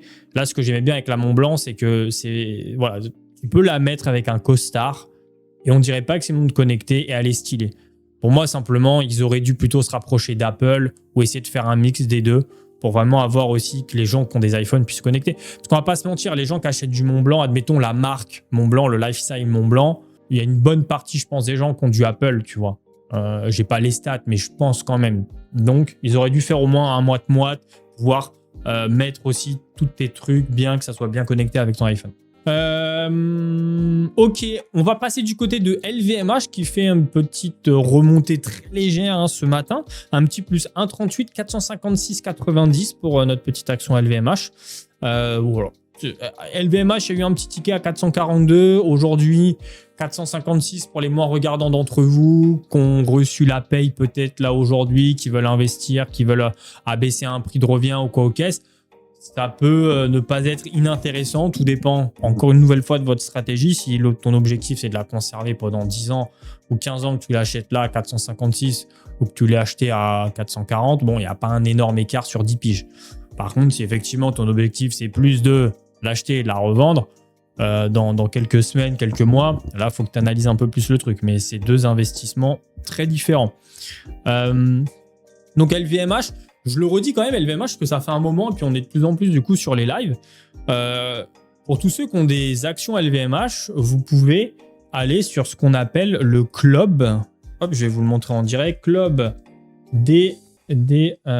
hop, attendez, je vois rien. Des actionnaires. Club des actionnaires LVMH. LVMH. Tac, club des actionnaires LVMH. Voilà. Club des actionnaires. Donc, c'est assez simple. Hein. Tu cliques. Si ça veut bien. Yes. Donc, le club des actionnaires LVMH. Donc, c'est assez simple. Tu fais devenir membre. Ils vont te demander de montrer que tu es détenteur d'une action LVMH. Il n'y a pas de nombre. Une seule suffit. Tu n'es pas obligé d'en avoir 10, 15 ou je ne sais pas combien. Tu peux tout simplement en avoir une et montrer que tu es détenteur de l'action LVMH. Et du coup, ils vont t'inscrire au club des actionnaires. Ce qui est assez intéressant parce que ça va te permettre de vivre de belles expériences, d'avoir des choses privilégiées, d'avoir des réductions aussi sur pas mal de choses du groupe LVMH. Donc, c'est un truc en plus qui est complètement gratuit si tu possèdes une action. Donc, autant le faire. Donc, voilà, je le redis pour les nouveaux qui rejoignent la communauté. Si vous n'étiez pas au courant, faites-le. Et je dis pas ça pour que tu te dises « Ok, il faut que j'achète une action LVMH ». Non, je te dis ça si vraiment tu as une action LVMH ou que tu envisages effectivement peut-être d'acheter une action LVMH. Voilà ce que vous pouvez également avoir en plus. Ça marche via PEA, ça marche via CTO, ça marche dès que tu es détenteur d'une action, peu importe le support de détention. Donc voilà pour les infos. Même moi, j'hésite à en prendre une juste pour vous montrer. Mais ça fait cher la démo. Ça fait cher. La démo à 450 €. Elle est un peu chère. Mais après, LVMH, c'est une action qui n'est pas inintéressante. Donc peut-être à un moment donné, je me dirais, vas-y, je la prends pour l'investissement et en même temps, pourquoi pas ensuite faire une vidéo, un concept, un truc autour de ça, autour du club. Qui pour moi demande, en vrai, pour moi, les clubs actionnaires, quels qu'ils soient, LVMH, ce genre de, même FDJ et compagnie, pour moi, ça mérite d'être mis en avant, d'être vraiment beaucoup plus mis en avant. Je trouve qu'il n'y a pas suffisamment de com autour de ça, parce que ça permet vraiment, je trouve, de fidéliser l'actionnaire et surtout de remercier l'actionnaire en disant merci d'investir chez moi. Voilà, grâce à ton investissement, voilà les avantages que tu peux avoir grâce à cet investissement. Et que ce soit pas que un avantage pécunier, tu vois, que ce soit un dividende, un truc ou quoi. Donc, je trouve ça vraiment pas inintéressant. Donc, voilà, renseignez-vous. Et c'est assez intéressant, en vrai. Voilà, petite info du matin. Et longtemps, il y a aussi Orange qui fait pour son club investisseur entrer à des concerts. Là, actuellement, c'est le concert de Céline Dion. C'est pas inintéressant aussi. Il y en a pas mal. Il y a, du coup, tu as Orange, LVMH, tu as aussi FDJ. FDJ, ça te permet. FDJ, c'est par tirage au sort. Systématiquement, tu peux participer à vraiment pas mal d'événements sur lesquels ils sont sponsors et ils sponsorisent quand même beaucoup de choses. Là, très récemment, c'était le Tour de France. Donc, tu pouvais clairement vivre en exclusivité des moments incroyables sur le Tour de France. Donc, pour ceux qui sont fans de cyclisme, je pense que ça doit être un goal ultime. Donc, voilà, il y a pas mal de petites choses comme ça. En vrai, ça a l'air de vous intéresser. Je peux essayer de faire une vidéo sur le sujet, genre tous les clubs actionnaires, un peu avec les avantages qui peuvent... je peux faire ça, tiens, je vais me le noter après le live. Faire une vidéo sur ça, tous les clubs actionnaires de dispo. Ça peut être cool en vrai. Parce que j'avais fait une vidéo sur le nominatif administré, les avantages que tu avais, etc. Mais ouais, sinon, je peux faire une vidéo sur ça. J'ai du Orange, j'ai du FDJ et j'aime le cyclisme. Bah regarde, go, hein. Je peux faire ça. Là, sachant aussi que ça va être la rentrée, j'avais pris contact, j'avais croisé lors d'une soirée événementielle de lancement de la Pré-Paris Investor Week à Paris. J'avais croisé le responsable du club actionnaire ou le directeur, je sais pas réellement son titre, mais en gros, c'est la personne qui gérait le club des actionnaires de FDJ. On s'est envoyé une invitation sur LinkedIn, mais moi, je maîtrise pas très bien LinkedIn, mais il faudrait que je regarde. Mais en tout cas, bref, il est dans mon réseau, je crois que ça s'appelle comme ça sur LinkedIn. Donc, il faudrait que je lui envoie un message parce que je lui en avais déjà parlé, que ça serait cool qu'il intervienne sur un live pour expliquer justement le club actionnaire de FDJ. Ça pourrait être très cool. Ça, c'est des choses que j'aimerais bien mettre en place, mais le problème, c'est de choper les bonnes personnes. Mais c'est un truc que j'aimerais bien mettre en place, tu vois. Venir aux gens qui viennent expliquer les avantages du club, comment ça fonctionne, les démarches, pourquoi une entreprise fait ça aussi, ça peut être cool, tu vois. Je pense que c'est pour fidéliser son actionnariat, pour éviter que les gens échangent trop les actions, que la masse des actionnaires reste à peu près la même. Mais globalement, ouais, ça pourrait être vraiment cool, je pense. Mais voilà, petit à petit, on va essayer de faire des choses. Et c'est grâce à vous tout ça, parce que plus on est nombreux, plus on va pouvoir aller taper à des portes et on va nous ouvrir les portes. Ce qui est encore très compliqué forcément actuellement parce que les portes sont bien fermées. Mais on essaye en tout cas. J'essaye. Soyez-en sûrs. Tu penses quoi du Crédit Lombard ? J'ai pas trop d'avis sur le sujet là pour le moment, mais on pourra en reparler si tu veux. On a Accor à 47 €. Accor qui a malheureusement bien fondu, qui avait touché les 50 euros. Ça, c'était intéressant. Accor, pendant qu'on en parle aussi, des avantages. Accor, quand vous avez plusieurs actions, Accor, je crois que c'est une vingtaine. Je crois que c'est une vingtaine d'actions. Vous avez un avantage intéressant. Vous avez une carte Gold Accor qui vous permet d'avoir des réductions sur les nuitées d'hôtel. Voilà, mais bon, faut quand même... je crois que c'est 20. À chaque fois, vous me le dites, à chaque fois, j'oublie. C'est fou, ça. J'arrive pas à retenir le nombre exact pour Accor, mais je crois que c'est 20, le nombre. 20 actions Accor, donc c'est quand même un investissement assez... Non, c'est 50. Ah putain, d'accord. J'arrive pas à retenir. 50. Donc c'est 50 actions Accor. Donc c'est quand même un petit investissement pour avoir la carte Gold. Donc 47, 140, hors frais, bien sûr. Bon, voilà, il faut débourser 2357 euros pour avoir la carte Gold Accor qui te permet d'avoir des réductions dans les nuitées. Sur le groupe Accor, qui est quand même très conséquent, le groupe Accor. Donc, bon, mais je veux dire, au fur et à mesure, là, c'est sûr, le montant comme ça fait cher, mais si pendant 5-6 ans, voire même 10 ans, tu vois, t'investis, t'en achètes régulièrement chaque année un petit peu, et que tu arrives à monter à 50, bah voilà, tu sauras que tu pourras bénéficier d'une carte Gold Accor. Non, c'est une action pour le membre Gold. J'en ai 50, ils m'ont donné. Je ne comprends plus. Il en faut pas 50? C'est pour ça, je pense que je vais faire une vidéo sur ça. Comme ça, je vais bien regarder les différentes conditions d'accessibilité à toutes ces petites choses. Parce que c'est vrai que des fois, là, on me dit on me dit 50. Pour moi, dans ma tête, c'était 50. Après, peut-être que les 50, c'est pour avoir un truc supplémentaire, je sais pas. Ah, ok. Soit 50 actions normales ou une seule au nominatif. Ah, ok. Ça change la donne. D'accord, ok, ça change la donne. Effectivement. Donc, en gros, pour 47 balles, au nominatif, tu peux avoir quelque chose. Ouais, c'est pas si déconnant, du coup. Mais je vais bien faire... Ouais, je pense que cette vidéo-là, elle va être intéressante à faire, même pour moi, tu vois, pour me culturer. Ah, mais je pense qu'elle doit être sympa à faire. Et comme ça, au moins, il y aura les vrais stats, les vrais trucs. J'irai bien chercher les différents bénéfices, avantages, combien il en faut, au nominatif, pas au nominatif, etc. Par contre, je sais pas quand est-ce qu'elle va sortir, je te le dis. Mais je la note, parce qu'elle a l'air d'être pas mal. J'ai envie de la tourner maintenant. Tu m'as donné envie d'acheter LVMH. Faut-il renforcer Schneider? Je l'ai ouvert Schneider, tiens, on va y aller juste après. Schneider Electric juste ici, 297 euros. On rafraîchit, ouais, 297,95. Schneider Electric, effectivement, il y a eu une correction. Elle est quand même très haute, hein. 297 euros. Waouh! Maman, hein. Maintenant, ça commence à causer, hein, si on veut lâcher du Schneider. Hein. Attention, hein. Elle pèse, hein. Renforcer Schneider, je dirais qu'il faudrait quand même patienter un peu. Hein. Schneider Electric, en fait, le problème, c'est que je suis un peu tiraillé sur cet avis dans le sens où je pars du principe que si Nvidia, cette nuit, sort de très bons résultats, satisfait les investisseurs, elle va monter. Et dans son sillage, je pense qu'elle va porter toutes les actions qui touchent de près ou de loin aux data, l'intelligence artificielle, semi-conducteurs.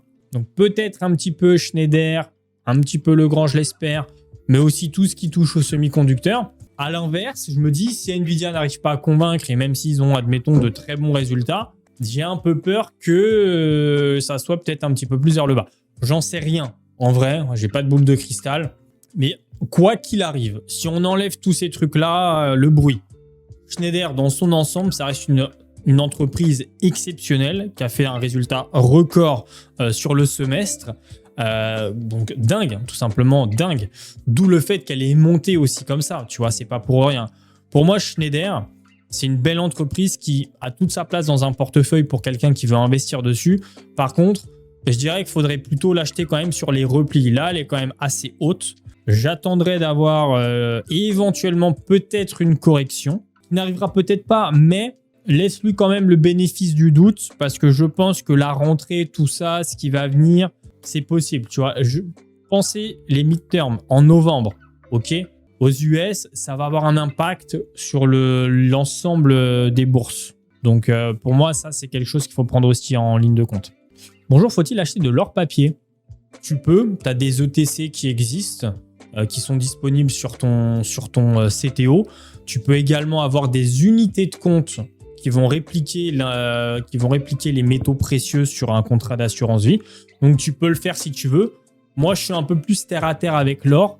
Je me dis, je trouve que c'est un actif physique et intéressant. Donc, on possède beaucoup d'actifs indirectement numériques de par les actions, les ETF, qu'on ne possède pas en physique. Avant, on avait les titres qu'on encadrait.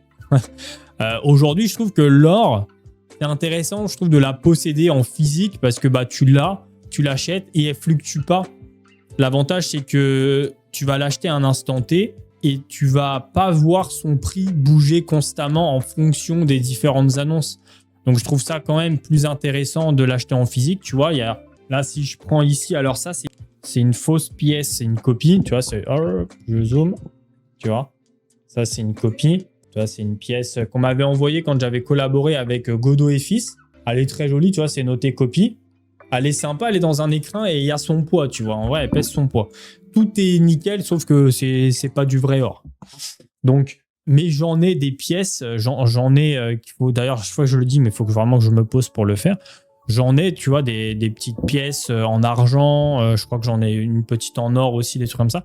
Donc moi, je trouve ça quand même assez intéressant, tu vois, de posséder ce truc-là en physique plutôt que de l'avoir en ETC. Et aussi, le gros avantage, c'est que après 22 années de détention, tu n'as plus aucune taxe sur ton or. Donc ça, c'est vraiment cool. Alors que quoi qu'il arrive, ton ETC, tu vas être dans un CTO, donc tu vas avoir 31,4 actuellement de flat tax, mais dans 10 ans ou dans 20 ans, tu sais pas, ça se trouve, la flat tax, elle va monter à 40%. On n'en sait rien. Donc je trouve ça cool. Je trouve que c'est un actif que tu peux avoir, tu vois, qui est tangible et physique. Salut chef, je débarque sur cette chaîne, sois le bienvenu. C'est quoi ton expérience en bourse, ton métier, hors stream? Je suis 100% créateur de contenu. C'est mon métier. Mais mon ancien métier avant d'être créateur de contenu, pendant plus de 5 ans, je travaillais en tant que banquier à plusieurs postes. Mon dernier poste, c'était un poste d'expert profession libérale et patrimoniale. Voilà un peu mon expérience. Les midterms, il faut acheter avant ou justement les attendre pour acheter. Cette question-là, c'est comme quand une entreprise annonce ses résultats. Est-ce qu'on achète avant la publication des résultats ou est-ce qu'on achète après? C'est exactement la même chose. En fait, ça peut être positif comme négatif, donc ça va être plus ton ressenti personnel, les analyses que tu vas en faire, ce que tu vas lire, ce que tu vas regarder.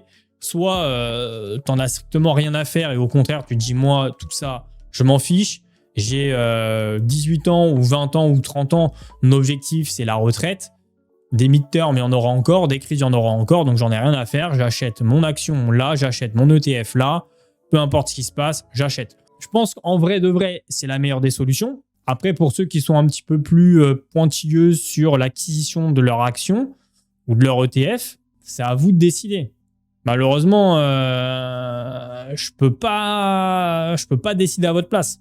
C'est vraiment comme quand une entreprise achète, comme une entreprise donne ses résultats. La question, elle peut se poser là, aujourd'hui, pour Nvidia. Est-ce que j'achète du Nvidia à 15h30 à l'ouverture des marchés US pour espérer faire une belle plus-value lors de l'annonce des résultats du coup demain? Ou est-ce que j'achète au contraire après? Est-ce que je renforce avant? Tu vois ce que je veux dire? C'est compliqué. Et ça, si on le savait, on serait tous blindés, les gars. On serait tous comme ça, comme le Picsou. Mais bon. Malheureusement, c'est compliqué. On n'a pas ces infos. Sauf si on a une taupe. Les gars, faut qu'on grossisse de ouf. Comme ça, si on grossit de malade, faut qu'on arrive à implanter des gens dans chacune des sociétés cotées. À des postes assez intéressants. Comme ça, on a des infos privilégiées. Ça vous dit, on crée un réseau comme ça? Un énorme réseau. Genre dans toutes les sociétés, genre bien, tu vois. Comme ça, on envoie des gens là-bas et ils nous font remonter des infos. Et on fait un débrief en live. Alors, aujourd'hui, on a eu un rapport confidentiel de Nvidia. Demain, normalement, ça sera Schneider. Ah, on veut faire du délit d'initié. Le grand qui nous embête, qui se corrige quand même pas mal. Le grand qui fait un petit peu de vert là aujourd'hui, ça fait 2 séances que ça fait un petit peu de vert, 137 €. On est quand même loin de son pic d'ici et de là. On espère que ça va remonter. Moi, le premier, prix de revient à environ 150 € actuellement. Mais globalement, voilà. Moi, personnellement, je suis convaincu par les performances futures de Legrand. Et dès que je pourrai, je renforcerai. Voilà, ça, c'est mon avis strictement personnel. Je vais me faire un ami avec Elon. Allez, pareil, une taupe chez Elon Musk. Il nous faut une taupe chez SpaceX, Tesla, Nvidia. Il nous faudrait une taupe chez LVMH aussi, ce serait pas mal. Qui se dévoue Après, ça va faire ça. Nous avons décelé un réseau criminel de délits d'initiés. Un créateur de contenu a délibérément implanté des taupes auprès des sociétés cotées du monde entier. Ah là là. Bon, on va continuer. OVH, les gars, ça s'est pris une patate. Aujourd'hui, on va rafraîchir. Un moins 8, 51. Que s'est-il passé? Quelles sont les infos sur ça, OVH? OVH en forte baisse après le départ de sa directrice financière. Ah oui, c'est dingue. Ça, c'est quand même assez fou. Des fois, tu as des postes comme ça a un impact considérable sur le cours de bourse. C'est fou. La meuf se barre. L'action perd 8,5. Je peux te dire que le PDG, il doit... Ouf. Bon, après, ça doit être... Peut-être que c'était prévu, je ne sais pas. Mais je pense pas. Si ça baisse de 8%, ça doit pas être prévu. Bon, après, OVH, ça vient quand même... ça vient de loin, mais ça pique fort. Total Energy qui se corrige un petit peu de 1%. Forcément, ça va un peu mieux au niveau des tensions, au niveau de ce détroit d'Ormuz. Donc forcément, ça baisse un petit peu, mais ça se maintient quand même de manière assez haute. 74 €, c'est pas si déconnant. Une taupe chez Trump aussi accessoirement, exactement. On va faire la liste de toutes les taupes qu'il nous faut, les gars. Il faut des gens qui parlent bien anglais aussi, là, parce que chez Trump, Nvidia, tout ça, là, il nous faut des gens qui parlent très bien anglais. L'action Tesla, je la toucherai même pas avec un bâton. Oh, il y avait un peu d'oseille à se faire sur Tesla. On en avait parlé de Tesla, et ça, c'était assez facile après shot. Par contre, Tesla, fallait l'acheter juste avant l'investiture de Trump. On était là, on était en live. L'action a coûté quoi? Elle coûtait 200 balles, un truc comme ça, 280... Non, moins de 200, elle coûtait combien? 250 $, je crois, un truc comme ça. Fallait l'acheter là. Il fallait la revendre quelques semaines après, quand elle est montée là à 400 et quelques. On en avait parlé en live. Tu avais un peu de thunes à se faire sur Tesla. Là, effectivement, bon, Tesla, c'est un peu plus... si, Tesla, pardon. Tesla. Qu'est-ce que ça nous dit, Tesla, actuellement? Que penses-tu du crack d'OVH? Bon, il n'y a pas de crack, on vient d'en parler. C'est juste la directrice financière qui est partie avec la caisse. C'est pas un crack, c'est... Voilà, c'est... Donc là, c'est encore à 350. C'est encore haut. Tu vois, si on met sur 3 ans, c'était quand exactement? Je crois c'était par là, non? C'était quand son investiture à l'autre? Je ne sais même plus. Mais il y avait des sous à se faire sur Tesla. Il y avait un peu de sous à se faire. Effectivement, aujourd'hui, bon, Tesla, c'est compliqué. Après, Tesla, je le redis, si jamais il y en a qui veulent éventuellement se positionner, même en fractionné, par exemple, de manière régulière, tu vois, sur l'action, Tesla, l'achetez pas pour espérer faire de la croissance sur les véhicules. Aujourd'hui, Tesla, je pense que c'est à son goal au niveau des Tesla, du coup. Mais si vous vous positionnez, c'est surtout sur ce que ça peut faire sur les robots humanoïdes et sur éventuellement les voitures autonomes. Et là, ça y est, Tesla, c'est fini. Enfin, c'est pas que c'est fini, mais l'innovation va plus être concentrée sur Tesla, sur la voiture en elle-même, je pense pas. Merci pour les follow sur TikTok, soyez les bienvenus. LVMH, t'en as parlé, ça donne quoi d'après toi? Ouais, on en a beaucoup parlé de LVMH là. LVMH, peut y avoir éventuellement un ticket, tout dépend si t'es vraiment regardant sur le prix. Après, c'est comme tout, le travail de recherche, il faut que vous puissiez le faire vous-même. Il faut que ça corresponde à toi, ce que tu recherches aujourd'hui. C'est est-ce que le prix est bien pour toi? Est-ce que ça te convient dans ce que tu recherches aujourd'hui dans ton portefeuille? Merci pour le follow sur Twitch. Sois le bienvenu dans la communauté. Merci beaucoup. Installe-toi. Oui, du coup, on est d'accord. Les voitures Tesla, je vois pas l'avenir par rapport aux autres constructeurs. Ouais, sauf s'il sort une innovation exceptionnelle. Mais Tesla, aujourd'hui, c'est pas que ça a fait son temps. Tu vois, Tesla, ça reste une référence. Mais en fait, Elon, il avait quoi? Il avait 10 ans d'avance sur les voitures électriques. Et Et aujourd'hui, il s'est fait clairement rattraper, mais je pense que c'est volontaire. Maintenant, il s'en fout, tu vois. Il a fait son truc, il a fait son billet. Je pense qu'il est à fond sur SpaceX. Il est à fond sur l'IA, sur les robots humanoïdes. Et voilà, je pense que ça l'intéresse plus d'essayer d'être précurseur sur le véhicule électrique. Donc aujourd'hui, il se fait rattraper au niveau des ventes par tous ceux que vous connaissez, hein, BYD. Bon, en gros, on va arrondir hein, par le marché chinois. Et voilà, tu vois. Donc je pense que c'est plus aujourd'hui sa bataille n'est plus là. Il va laisser tourner son truc. Et je pense que que ça va s'arrêter là pour le moment jusqu'à ce qu'il sorte une nouvelle innovation, comme là peut-être avec effectivement la voiture autonome, les taxis autonomes. Peut-être qu'après, il va réellement sortir une Tesla 100% autonome, homologuée éventuellement. Je sais pas, tu vois. Et je pense qu'aujourd'hui, vraiment, son regard est plutôt tourné vers SpaceX et sur Tesla. Je pense que l'argent est principalement injecté en R&D sur les robots humanoïdes, plus que sur les voitures. Parce que en vrai, ça reste une référence aujourd'hui, Tesla. On va pas se mentir. Tu prends une Tesla par rapport à toutes les autres voitures électriques du secteur, en termes d'autonomie et tout, ça reste quand même devant. De pas beaucoup, mais ça reste quand même devant. En réel, je parle, hein, parce que les constructeurs chinois qui annoncent 1000 bornes, tu fais jamais les 1000 bornes. Jamais. Il peut que tu mettes la clim, un peu de chauffage, finalement, tu vas en faire 600 sur les 1000 annoncés. Alors que Tesla, ce qui t'annonce, tu les fais réellement, quoi. Oui, mais l'IA, les robots taxis et la robotique sont sous la marque Tesla, donc occasion aux annonces. Ouais, non, mais clairement, je suis d'accord avec toi. Veolia, opportunité? Je n'ai pas fait gaffe. Veolia. On en a parlé hier.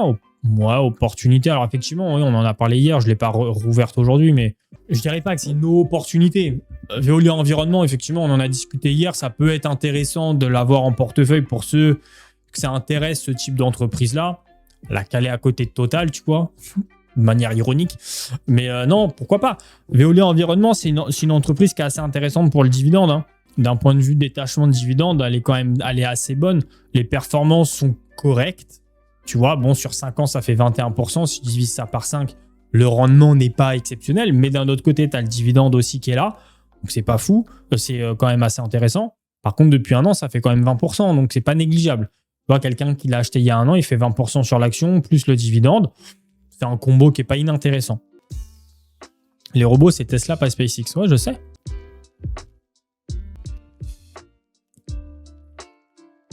Merci pour le follow. Excuse-moi, ça veut bien dire la communauté Twitch. Merci beaucoup. Veolia, c'est pour l'histoire avec Eiffage, là. J'ai vu vite fait. C'est sympatoche. J'ai pas capté. Eiffage avec Veolia. J'ai pas su. Les amis, est-ce que ça vous dit... Ça, je vais fermer. N'hésitez pas à vous follow. Ceux qui seraient éventuellement pas abonnés à la petite chaîne YouTube, n'hésitez pas.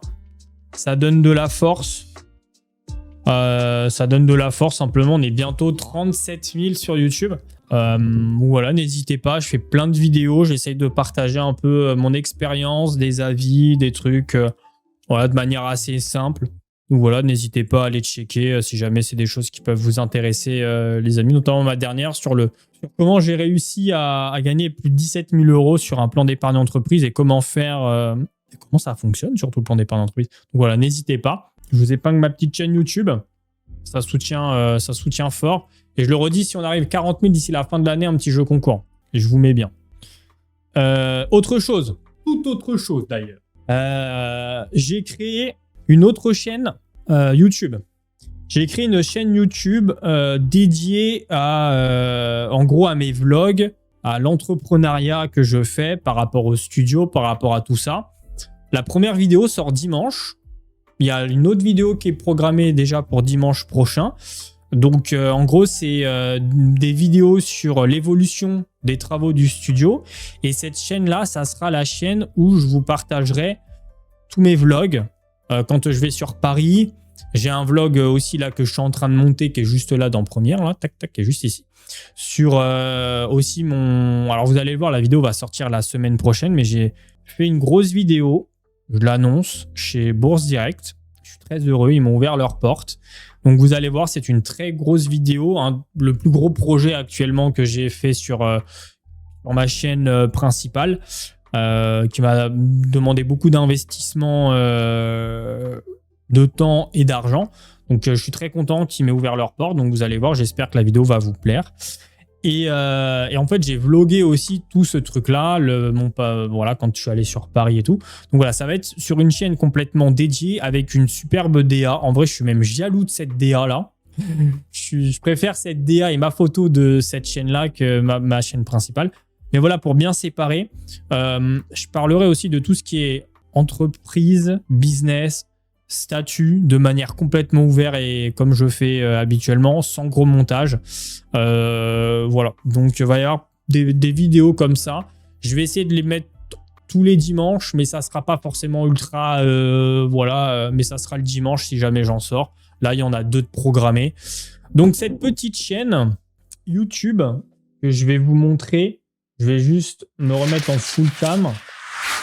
Si jamais ça vous intéresse d'aller vous abonner pour voir par exemple le premier, hop, que je ne trouve même pas quand je la tape d'ailleurs, mais je pense que c'est parce que j'ai pas publié de vidéo. C'est parce que je pense que je n'ai pas publié de vidéo. Alors, ouais, c'est bon, je suis bien. Tac, je vais changer de compte et je vais afficher la chaîne. Voilà la nouvelle chaîne. Si jamais il y en a qui veulent aller se follow. Donc c'est la Antocorp, les amis. Antocorp parce que ma société s'appelle presque comme ça, mais pas exactement comme ça. J'ai pas envie qu'il y ait des petits malins qui s'amusent à voilà. Mais du coup, donc voilà, petite nouvelle chaîne YouTube qui sera dédiée au vlog de manière complètement un peu voilà. En fait, ça sera vraiment un peu comme je suis en live, tu vois. Et j'ai même mis une petite phrase assez rigolote dans ma description, même là sur le truc, tu vois. Donc ça sera vraiment vlog, le studio de podcast, ce genre de truc. Parler un peu business aussi, parler vraiment de tout ça. Voilà, un truc simple pour ceux que ça intéresse, parce que je sais qu'on me pose pas mal de questions, notamment sur Insta, sur les statuts juridiques, même de ma société actuelle. Pourquoi j'ai arrêté d'être auto-entrepreneur, pourquoi je suis en SASU, pourquoi je vais passer en EURL, un peu tous ces trucs-là. Donc, vous partagez en fait mon expérience de ce que j'ai fait, de ce qu'on m'a conseillé de faire aussi. Donc, voilà. Pour ceux qui veulent, je vous partage... vous partagez le lien. Hop, attendez, je vais juste... Parce que sinon, vous allez... Tac, voilà. Full cam. Donc, première vidéo qui sort dimanche, pardon. Première vidéo qui sort dimanche vers 10h, je crois que je l'ai programmé. Voilà. Bienvenue dans la Antocorp, les gars. Alors, la DA, moi, je kiffe trop la DA, là. Elle est trop stylée. Elle est trop stylée. Je la trouve trop stylée. Et ça, c'est des vraies photos, hein. Pour info, mes photos de profil. Je vous sens pas emballé. Quel est votre avis sur ça? Bon, après, on va pas se mentir. Je pense pas que ça soit vous qui allez principalement regarder ça, sauf vraiment ceux qui veulent en savoir davantage sur ça. Mais c'est une chaîne qui est vraiment déconnectée, on va dire, de mon écosystème, tu vois, de mon écosystème classique. Elle est même pas rattachée à mon adresse mail de mon autre chaîne YouTube, par exemple. Et elle n'est pas non plus rattachée à ma chaîne principale, tu vois. Donc voilà un petit peu ça. Donc il va y avoir pas mal de vidéos. Je vous dis, on a déjà 2 de programmées. Il y en a une qui est en train d'être montée là actuellement sur Première, sur notamment mon passage chez Bourse Direct. Et aussi, je vais filmer à chaque fois quand je vais aller sur BFM. Parce que la dernière fois, j'ai pas trop... En fait, la dernière fois, j'ai pas osé. Voilà, je vous avoue, j'ai fait petit cul. On m'avait dit oui, tu peux filmer, sauf que ça m'a fait flipper quand je suis arrivé. Il y avait des grands gaillards que je regardais comme as, qui m'ont palpé pour rentrer, ce qui est normal. Hein. Et j'ai pas osé filmer, tu vois. Pourtant, on m'avait dit oui, mais j'ai pas osé. Mais bon, la prochaine fois, du coup, je filmerai un peu les coulisses, les trucs et tout. Et puis vous partagez à chaque fois que je vais sur Paris. J'y vais quand même assez régulièrement. J'y retourne le 3. Là, j'ai aussi un salon de l'influence courant septembre. Donc voilà, vous partagez un petit peu, on va dire, l'envers du décor d'un créateur. parce que c'est pas juste quelque chose de... Voilà, c'est un vrai métier, souvent qu'on sous-estime un petit peu de la tâche titanesque de taf. Et puis surtout que je trouve ça intéressant de partager ce que je fais à mon échelle, parce que c'est vrai que sur YouTube ou même autre, on voit souvent des gens qui sont déjà très bien installés, qui font ce genre de trucs. Alors oui, forcément, on a envie de regarder, tu vois, même moi. Mais de se dire, OK, qu'il n'y a pas besoin d'être big pour faire des choses, essayer d'entreprendre. Pareil, dès qu'il y a des trucs sur l'immobilier ou quoi, j'en parlerai. Que ce soit moi, perso, dans mes affaires. Là, même sur le studio et tout. Je pense que c'est intéressant. À la fin, quand tout sera terminé, je ferai une vidéo complètement débrief sur combien ça m'a coûté l'investissement. J'ai tout autofinancé. J'ai vraiment tout autofinancé. J'ai pas fait de crédit ou quoi, de financement pour faire tous ces travaux, l'achat du matériel, etc. Donc, vous expliquer pourquoi, qu'est-ce que j'attends aussi, éventuellement le retour sur investissement de ce truc-là. Donc voilà. Donc à mon échelle, se faire partager des trucs et montrer tout simplement qu'en fait que c'est possible. Qu'il n'y a pas besoin d'être quelqu'un, de ceci, de cela pour essayer de faire des trucs. Je dis pas que ça va fonctionner mon studio de podcast, tu vois. De toute façon, j'en ai besoin. Mais je dis pas que ça va fonctionner. Même si ça fonctionne pas, je le dirai. Si je suis obligé d'arrêter parce que financièrement, c'est plus possible de payer le loyer, etc., j'arrêterai. Mais je vous en parlerai. Pourquoi, comment, qu'est-ce que ça a fait? Est-ce que j'ai des clients? Est-ce que, tu vois, partager toute ma réflexion. Donc, je trouve ça cool. Et sur cette chaîne aussi, il y aura, je vous dis, il y aura aussi certainement des passages avec des experts. Tu vois, des gens que, je sais pas, quand je fais un bilan avec mon expert comptable, on va pas parler non plus de trucs ultra confidentiels, mais tu vois, qui m'explique des trucs. Je me dis, ça peut être cool aussi de filmer ça, tu vois, de filmer cet échange pour comprendre aussi pourquoi c'est mieux de faire ça, pourquoi il me conseille de faire ça, pour tout simplement vous donner des tips, des astuces, des trucs par rapport à moi, mon échelle, à qui je suis tout simplement. Donc voilà les copains. Mais ouais, je suis très content de la DA en vrai. Je vous jure. Elle est trop stylée.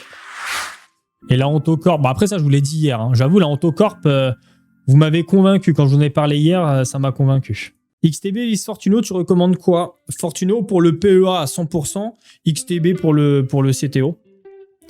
C'est très bien, on se reconnaît plus et ça aide beaucoup car tu vulgarises les choses. Merci Iso, merci beaucoup. J'espère que ça va à la SG. Tu penses quoi de la nouvelle loi PEA? J'en ai déjà beaucoup parlé là en live. J'en ai déjà beaucoup parlé. Donc ouais, non, très cool. Voilà, très très cool. Et puis voilà quoi. En direct. Ça ok. Il y a un autre truc aussi.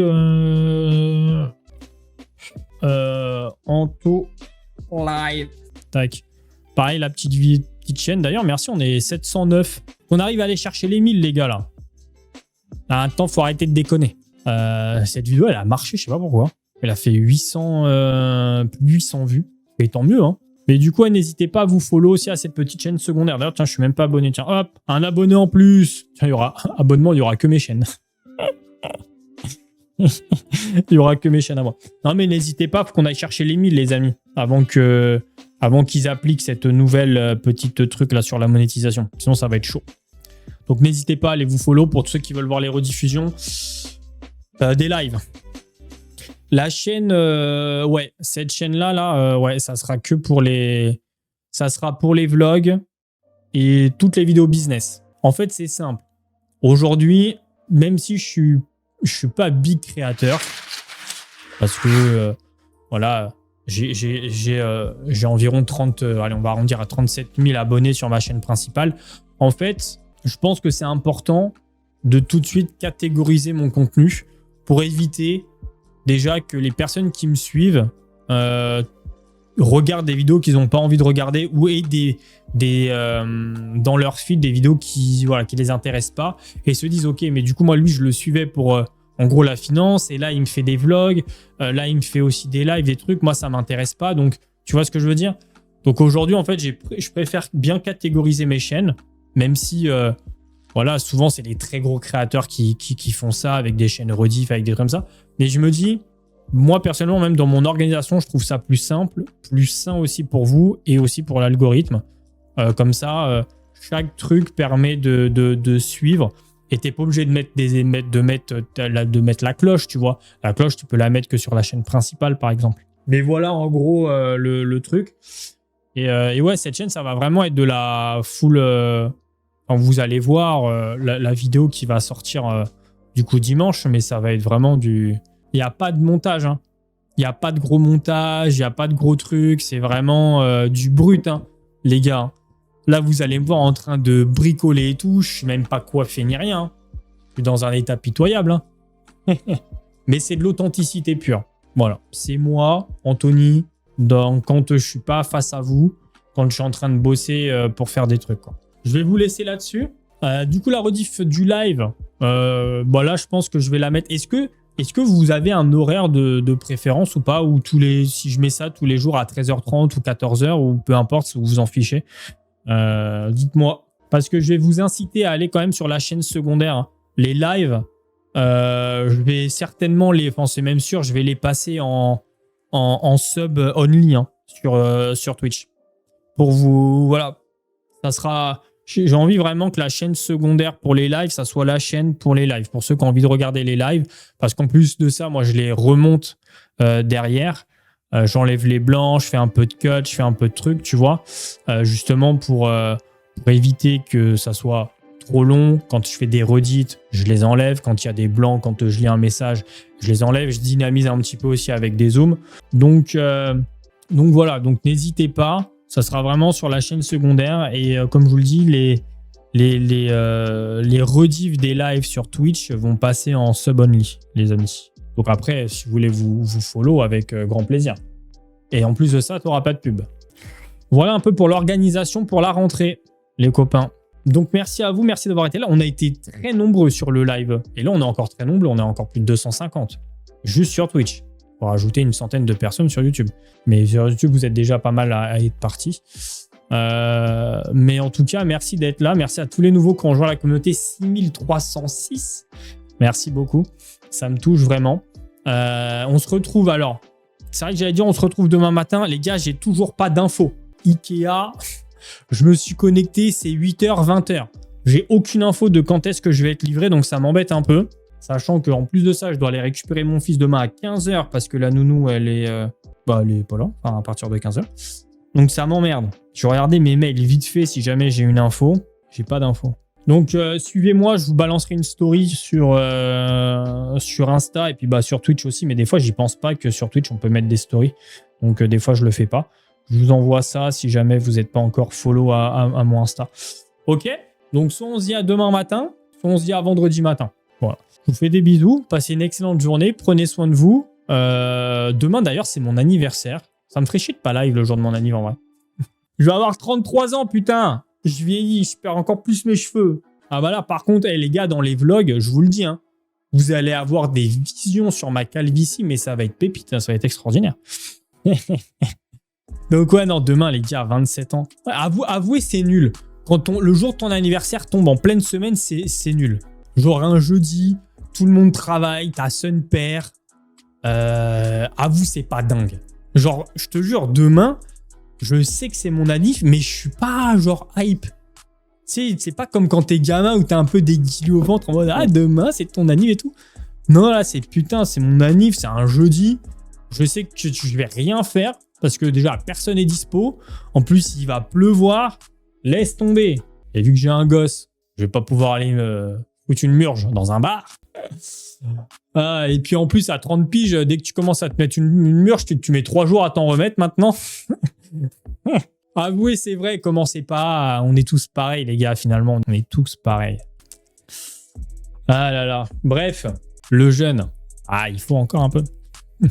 Merci pour les 11 abonnés d'ailleurs sur la chaîne Antocorp. Merci beaucoup à tous ceux qui ont joué le jeu, qui ont fait l'effort. Merci beaucoup, vous êtes les boss. Je vous laisse sur ça. J'espère à demain. Je pense que même si, admettons, je fais pas de live sur Twitch demain parce que je suis obligé d'être à l'appart, je ferai un petit live par téléphone sur le tel. Je vous fais des bisous. Passez une excellente journée. Prenez soin de vous. Prenez soin de vos investissements aussi. C'est très important. Et on se dit à demain quoi qu'il arrive. Ciao tout le monde. C'était Anto. Passez une excellente journée.